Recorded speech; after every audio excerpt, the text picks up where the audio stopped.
let me ask this question this way. Do you think that there's negotiations that have gone on now at a level that nobody knows about, maybe even a deal in place, and they're just figuring out how to drop it on us?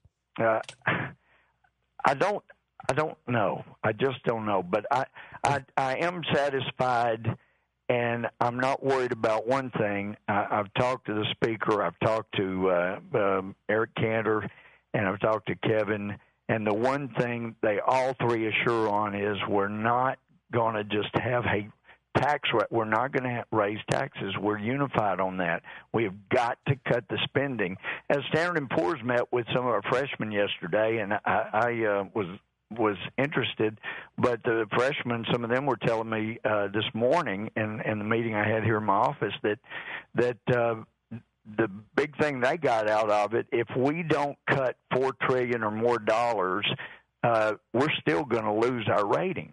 It's not going to be enough to raise the debt ceiling. But this is Obama's spending. We have got to show cuts of at least $4 trillion over the next 10 years. If we don't do that, we're going to lose our credit rating anyway. What can you tell us about the meetings with Cantor and the meeting with Boehner? Well, it just... by the way, there's reports that they're in disagreement on some things. Did you... Well, okay. Well, the last person I talked to was Eric Cantor just shortly ago, and I said, there are all kinds of stories out there about, some disagreements between our leadership. Can I go out and report? And in fact, I told him I'm supposed to call Sean here this afternoon. Can I tell him that you and Boehner are just locked at the hip? Y'all are 100% agreement. There's no disagreement between you. And I got an interesting look, and he said, you can say that we are completely united on the issue of not raising taxes, but we've got to make spending cuts. So, and I said, okay, so you're locked at the hip on everything that you can tell that we are in 100% agreement. Well, then what would they? Then how would you interpret that disagreement? Because he's obviously saying there's disagreement there. Well, I don't know, but I don't know.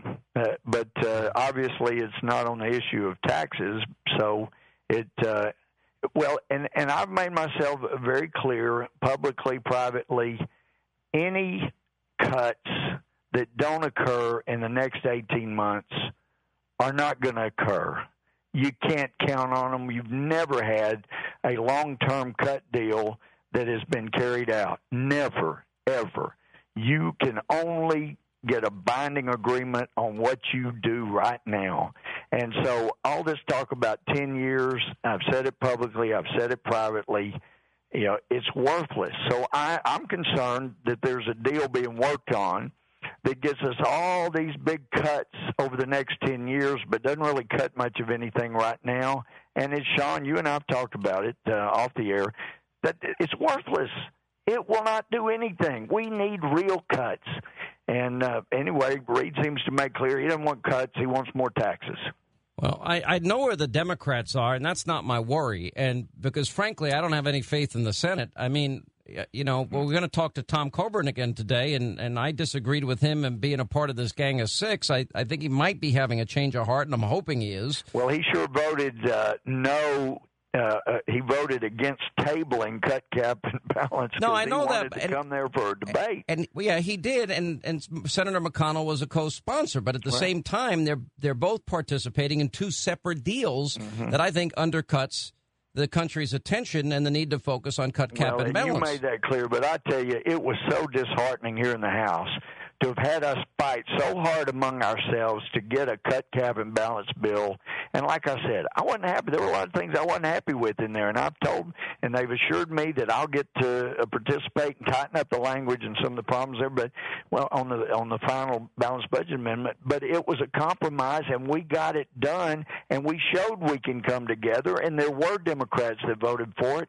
And then they can't even bring it up for debate. But to have the Gang of Six come out the very day all of that sweat and fussing and, behind-the-scenes stuff to get cut, cap, and balance to the floor, and then they upstage it by having a bill that's not even a bill, Did they just a summary of something? That's as bad as Paulson coming out and saying, "Give me $700 billion, and here's my 3-page summary." Yeah. All right. Now, so this week, are you going home this weekend, or you have to stick around? Actually, I have a constituent, a Marine, that I had stayed on the phone until he put down his gun and wasn't going to do harm to himself. And I was assured by the Marines that they would give me a briefing every day, and he'd get psychiatric help. And he hadn't gotten it. And I'm driving down to the Marine base tonight, and I'm going to be there until they let me see him.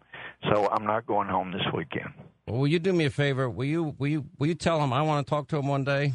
And I sure will. Offer my support, and I sure will. And tell him that Sean Hannity and his entire audience says he's in our prayers, and we want him to get well soon, and I'd love to get to talk to him one day. All right, would you please? Tell him. I sure will tell him. Sean. You're a good man, Congressman Gohmert. We're gonna have you back next week. All right. If you don't get beaten up by a gang of 300. You mean any worse? All right, Sean, man, I appreciate you so much. All right, my friend. God bless you. We're going to watch it. Congressman Louis Gohmert of Texas, and we're praying for this Marine that he's helping right now and wish him all the best, obviously.